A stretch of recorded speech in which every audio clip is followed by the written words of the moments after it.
Buenas noches, mis amadas líderes. Espero que se encuentren muy bien en este viernes.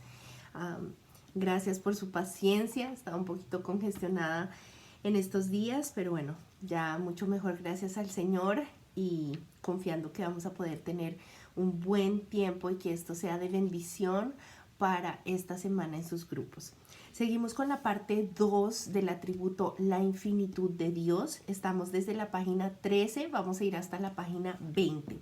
Y en esta parte vamos a revisar 3 principios y 3 cosas específicas que nos está enseñando el autor Tozer acerca de la infinitud de Dios.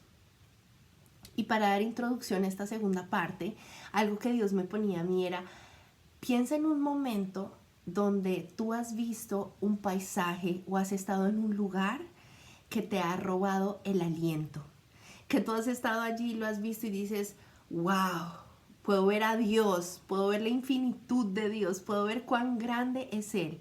¿Has estado en un lugar que te haga pensar eso? Esa es una buena pregunta para que introduzcamos esta segunda parte. Bueno, es una idea, ¿no? Recuerden que no tienen que hacerlo así, pero esto es para darles ideas de cómo podemos manejar el grupo. El Señor me puso a mí un momento en particular, porque han habido muchos, pero tuve la oportunidad de ir con mi esposo cuando estuvimos en Alemania. Una gran bendición fue que pudimos ir a conocer los Alpes y eso fue en Suiza. Era un sueño que yo tenía poder ir y se nos dio, gracias a Dios. Pero cuando estuvimos ahí hicimos una caminata muy larga, más larga de lo esperado, pero cada vez que paraba yo miraba hacia todas partes y estaba tan impresionada, impactada por la grandeza de nuestro Dios. Eran sus montañas, eran cubiertas de nieve, se veía todo tan hermoso, tan blanco que paraba una y otra vez y mi esposo y yo decíamos, wow, qué bello es el Señor, de verdad. Y pensaba eso que dice que los cielos cuentan su gloria y veía ese sol impresionante y ese atardecer ponerse sobre las montañas, realmente era algo que solo el Señor pudo haber hecho. Entonces preguntémosles a las mujeres, ¿cuándo has estado? Puede ser el mar, las montañas, los árboles, algo de la creación que te muestra la infinitud, la grandeza de Dios. Y esa es una buena manera de pronto de introducir este tema, como ¿dónde estabas? Cuéntanos un poquito de cuándo experimentaste eso, ¿no? Y ahí vamos a darnos cuenta que cuando nosotros vemos a la creación, vemos a Dios. Y algo que nunca había visto yo personalmente es que Dios se complace. Número 1 de sí mismo es el primer punto que vamos a ver. Dios se complace consigo mismo y en su perfección. Ahora, este es un concepto que es difícil para nosotras de entender porque el ser humano, si nosotros nos complacemos de nosotros mismos, nos vamos a sentir que estamos cayendo, estamos siendo orgullosos, estamos siendo egocéntricos, lo estamos haciendo todo acerca de nosotros. Pero Dios, siendo un ser infinito, que Él nos creó, pero hagan de cuenta que acá está la creación, Dios está fuera de la creación, Él no es parte de su creación, Él está por encima de su creación, entonces Él se complace en sí mismo, en quién es Él y puede hacerlo. Por eso Él es digno de toda alabanza, de toda adoración, porque Él es perfecto, en Él no hay falla, a Él no le hace falta nada. Entonces Él puede complacerse en esa perfección y en sí mismo. Y no solo se complace en Él, también vamos a ver el segundo punto, que se deleita en Él y se deleita en sus obras. Entonces, punto número 1 es Dios se complace en sí mismo. Dios se complace en quién es Él. Él es completo y es importante ver que a Él no le hace falta nada. Por eso hay varios versos que nos pueden apoyar, ¿verdad? Pero el Señor dice que sus pensamientos están muy por encima de los nuestros, que sus caminos son más altos que nuestros caminos y a veces eso se nos dificulta de entender porque nuestra mente está aquí tan pequeñita y tan limitada que no podemos entender toda la magnitud de lo que Él es. Pero Él sí entiende todo Él no se rige por las medidas. ¿Se acuerdan que hablamos de las medidas la vez pasada? Entonces Dios no se rige por la medida del tiempo. Dios no se rige por el espacio, ni por la distancia, ni por todas las cosas que a nosotros nos rigen. A nuestro Señor nada de eso lo rige. Entonces Él se complace en su propia perfección. Y número 2, el segundo punto es, Dios se complace de su obra. Y yo creo que este es un punto bien importante de que lo podamos explicar a las mujeres, porque muchas veces nosotros nos sentimos que no pertenecemos, que no somos importantes, que nuestro valor no está allí. Pero este punto nos está diciendo que Dios se complace en su obra. Él empezó a crear. Y cuando creó los cielos, la tierra, los peces, los animales, todas las especies, vio Dios que era bueno, le gustó. Y cuando crea al hombre, dice, es bueno en gran manera. Entonces, Él se complace en habernos creado a nosotros. Y aún en Efesios 2:10, no está ese verso acá, pero dice, tú eres y yo soy la obra maestra de Dios. Quiere decir que de toda su creación, Dios dice, el ser humano es mi obra maestra, porque están hechos a mi imagen y mi semejanza. Es decir, que toda la creación, incluidos nosotros, tenemos algo impreso del Creador. ¿Sí? Aquí podemos parar y dar un ejemplo, ¿sí? Fuimos recientemente a un museo y en los museos tú ves las obras y tú puedes empezar a reconocer las obras de ciertos artistas. Por ejemplo, si tú ves un cuadro de Picasso, dices, wow, Picasso le gustaban estas líneas negras gruesas, Picasso tenía como desfiguraba aquí y allá, como empiezas a ver, tú ves a Salvador Dalí, tú dices, bueno, él está en el surrealismo, entonces donde yo veo ese reloj que se está derritiendo, yo ya sé que ahí Dalí metió la mano, ¿sí? Y así con cada artista. Lo mismo con los escritores, cuando hay ciertas frases que tú lees y tú dices, wow, esto debe ser de tal autor, porque empiezas a reconocer sus obras, ¿verdad? Lo mismo con los cantantes, en la música, es como que tienen un estilo, tienen algo propio de ellos que les podemos reconocer. Así es Dios. Toda la creación tiene algo de Él, entonces Él se goza de haber creado. Y eso es algo muy lindo en lo cual no había pensado, que Dios hizo la creación y se gozó. Hubo alegría, hubo gozo en los cielos. Los ángeles cantaban cuando estaba haciéndose la creación. Y de pronto nunca hemos pensado en eso, ¿verdad? Pero aquí nos dice en la página 13, Dios lo que hizo, lo hizo gozosamente. Así que Él sí se deleita y se complace en su obra. Él amó lo que Él hizo. Otro ejemplo que nos puede servir en esta parte, porque muchas de las mujeres son madres, ¿verdad? Y Él nos dice que muchas veces la madre que tiene que hacer sacrificarse, porque su bebé, su recién nacido, le está pidiendo alimento, está incómodo, se quiere cambiar, está caliente. Entonces, ¿qué hay que hacer? Se debe levantar una y otra vez, varias veces en la madrugada. No tiene por qué hacerlo. Quizás podría dejarlo llorando, pero antes la necesidad, por amor, ella va y lo toma, lo trae a su pecho, lo arrulla, ¿verdad? Perdón. Entonces, ella lo hace por amor.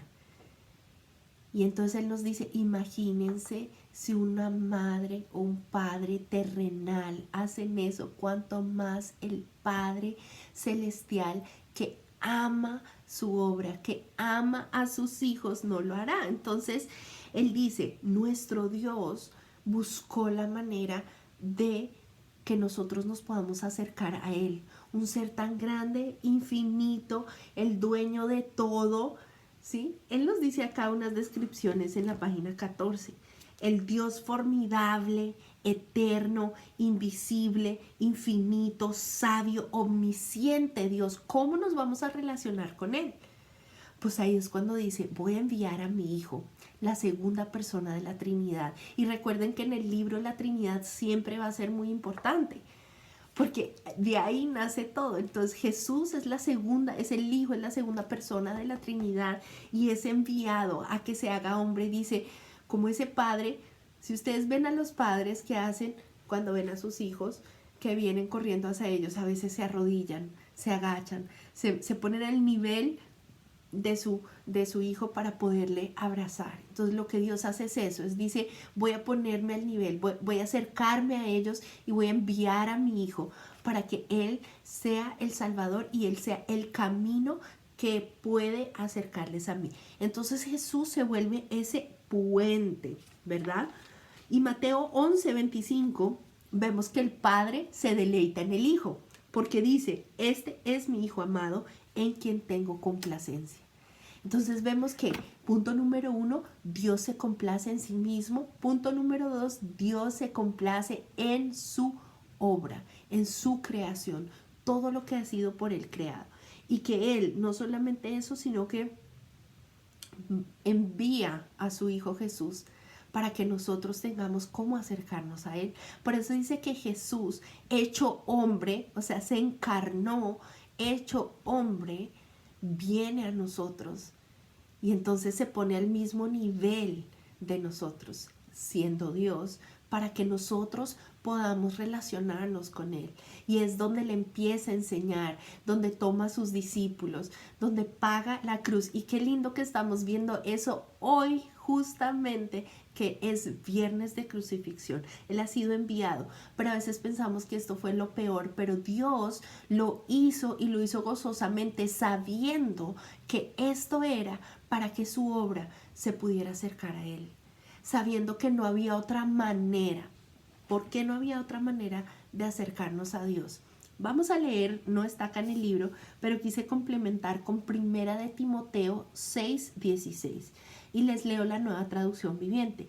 Él es el único que nunca muere y vive en medio de una luz tan brillante que ningún ser humano puede acercarse a él. Ningún ojo humano jamás lo ha visto y nunca lo hará. Que a Él sea todo el honor y el poder para siempre. Amén. Así de grande es nuestro Dios y es tan poderoso que no hay un solo ojo humano o alguien que pudiese acercarse a Él sin perder la vida. Porque no lo podemos resistir, porque no lo podemos entender, porque no lo podemos apreciar. Pero entonces Dios dice, a través de mi Hijo se abre esa puerta hacia ese caminar infinito con nuestro Dios infinito, ¿verdad? Espero que esto esté haciendo sentido para todas. Entonces nos damos cuenta que hay entusiasmo en la creación y eso me pareció muy bonito. Perdón. Eso me pareció muy bonito porque hay entusiasmo, ¿verdad? Y yo nunca lo había pensado así, que había gozo en la creación y que Dios es el Dios que mantiene que todo esto se siga sosteniendo, que el mundo se sostiene. Él da un ejemplo, ahí lo podemos usar si queremos o no, pero de cómo en donde él vivía derribaron todas esas colinas para hacer unos proyectos. Y cuando él volvió le dio mucha tristeza de ver todo esto, era lo que eran antes unas colinas, montañas, un paisaje hermoso, ahora se había vuelto en una pila de arena, ¿verdad? Pero después de un tiempo él vuelve, no lo tocaron, no hicieron nada, la propia empezó a crecer otra vez esa capa verde, se empezó a regenerar. ¿Quién hace todas estas cosas? Es nuestro Dios, porque la palabra dice que aún a los pajarillos Él los viste, Él los alimenta. Entonces empezamos a ver que a pesar de que es el Dios infinito, en una magnitud que no podemos comprender, aún así es el Dios que está en los detalles y que se complace en su obra. Entonces ese es el punto número 2. En la página 16 dice, ¿tú te imaginas donde no tuviéramos luz? ¿Cómo sería el mundo? ¿Cómo sería nuestra vida?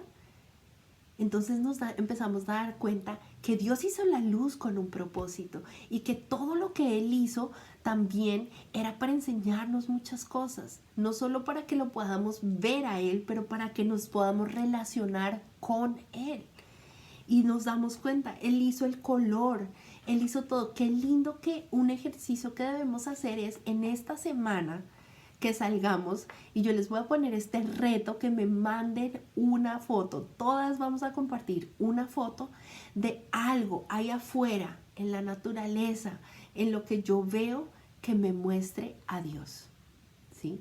Puede ser en un amanecer, en un atardecer, puede ser en las flores. Qué lindo cómo crecen, cuántas variedades de flores tenemos, cuántos tipos de animales, cuánta flora, cuánta fauna. Qué hermoso que podamos detenernos a pensar cuán grande es nuestro Dios, qué hermosa es su creación. Él hizo el color. A mí me encanta el diseño, me encantan estas cosas, y cuando veo me inspira, porque digo, Señor, ¿cómo tú pudiste crear todas estas cosas? Son maravillosas. Entonces el punto número 3, Él dice cantar con júbilo. ¿Sí? Punto número 1, Dios se complace en sí mismo. Punto número 2, Dios se complace en su obra. Y número 3, acá dice canten con júbilo. Lo podemos llamar así, cantemos con júbilo. ¿Qué quiere decir esto? Él nos dice acá, hay 150 salmos que fueron inspirados por el Espíritu Santo. Y esos salmos están dedicados a celebrar las maravillas de Dios. Él dice, hoy en día vemos muchas canciones y muchas alabanzas, pero es yo, ¿cierto? Es todo acerca de mí, es todo acerca de mi experiencia, de mi testimonio, y de vez en cuando Él dice no hay problema, pero aquí estamos es para exaltar a Dios, alabar a Dios, ver su grandeza. Él es el Dios todopoderoso y Él nos invita, dejemos de pensar como científicos, empecemos a pensar como salmistas. Veamos a Dios en todo lo que hacemos para que podamos alabarlo, para que podamos exaltarlo. Y algo que me gusta cuando Él dice cantar con júbilo, página 17, es: ya no pensemos más en Dios como alguien sombrío con el ceño fruncido, ¿verdad? Fruncido, perdón, fruncido. Ya no pensemos en Dios como alguien sombrío con el ceño fruncido. Así, que está bravo, que está listo para castigarnos, que tiene un látigo. No. Él dice, empecemos a verlo a través de los ojos de un salmista. Empecemos a admirar la infinitud y la grandeza de Dios. Para terminar, yo te digo esto, y con esto podemos ir cerrando. Él habla sobre las canciones, Él habla que hubo cántico cuando hubo la resurrección, cuando hubo la encarnación, cuando hubo en el Apocalipsis, cuando habla del rapto, dice que habrá cántico. Entonces, es importante que nosotras les digamos, nosotras de nuestros labios debemos empezar a alabar a nuestro Dios, a cantar con júbilo. Y eso va a cambiar la manera en que yo me relaciono con mi Dios. Porque a veces nos relacionamos con Él desde el punto de yo necesito, yo estoy mal, yo estoy triste, yo me siento, yo, y me aflijo.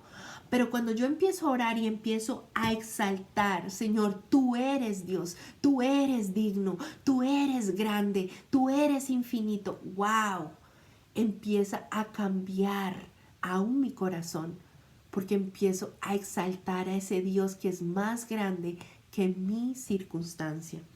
Página 19 dice, la infinita deidad, Padre, Hijo y Espíritu Santo, nos invita a que vayamos a Él, a compartir esas intimidades de la Trinidad. Y Cristo es el camino. Así que, chicas, yo las invito a que reflexionemos en esto, a que compartamos, a que nos sigamos gozando y que estos 3 puntos sean de gran ayuda para que en estos grupos Cristo sea exaltado. Si alguna quiere poner alguna alabanza, compartir algo más, complementar con alguna otra idea, yo sé que el Señor les está dando creatividad, imágenes, ejemplos, así que oro que esos dones sigan floreciendo y que tengamos una semana espectacular donde podamos apreciar, exaltar y glorificar la infinitud de nuestro Dios. Las amo mucho y que Dios las bendiga.